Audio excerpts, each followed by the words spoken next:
আসসালামু আলাইকুম বন্ধুরা, কেমন আছেন সবাই? আশা করি ভালো আছেন। রুবি কিচেনে সবাইকে স্বাগত জানিয়ে শুরু করছি আমার আজকের নতুন রেসিপি চিংড়ি মাছ দিয়ে গাঁটি কচু বা কচুরমুখী। এখন বাজারে প্রচুর পরিমাণে গাঁটি কচু পাওয়া যাচ্ছে।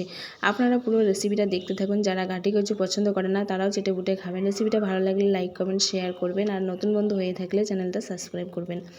দেখুন আমি গাঁটি কচু দিয়ে চিংড়ি মাছ কীভাবে রান্না করি। চিংড়ি মাছ বাটা দিয়ে প্রথমে চিংড়ি মাছগুলো ভালো করে কেটে বেছে ধুয়ে নেব সুন্দর করে।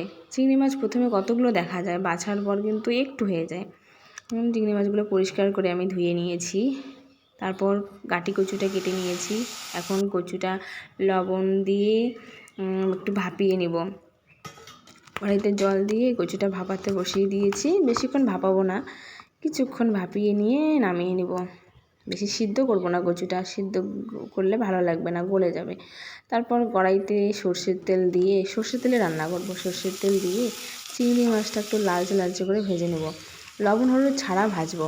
তারপর কয়েকটা রসুন কোয়া, কয়েকটা কাঁচা লঙ্কা, কুচানো পেঁয়াজ দিয়ে ভালো করে লালচে লালচে করে ভেজে নেব। ভাজা হয়ে গেছে, এখন আমি নামিয়ে নিব। এটা আমি এখন বেটে নেব। বেশিক্ষণ বাটবো না, এক বাটা দিব, মানে চিংড়ি মাছটা যেন একটু একটু করে থাকে, বেশি মিহি করে বাটবো না। এক বাটা দিয়ে এখন কড়াইতে সর্ষের তেল দিয়ে এখন দুটো তেজপাতা, ফোড়ন, একটু কালো জিরে দিয়ে নেড়ে কচুগুলো দিয়ে দেবো। ভাপানো কচুটা দিয়ে ভেজে নেব কিছুক্ষণ। ভাজানো হয়ে গেলে লবণ হলুদ দিয়ে আরও কিছুক্ষণ ভেজে নেব। লবণ হলুদ দিয়ে কিছুক্ষণ ভাজতে ভাজতে এখানে এখন ওই যে বাটা কাঁচা লঙ্কা, রসুন, পেঁয়াজ, চিংড়ি মাছ বাটাটা দিয়ে আবার কিছুক্ষণ ভালো করে ভেজে নেব। দেখুন আমার এটা কষানো হয়ে গেছে। এখন এখানে জল দিব সামান্য পরিমাণে, মশলাটার জন্য জল দিব।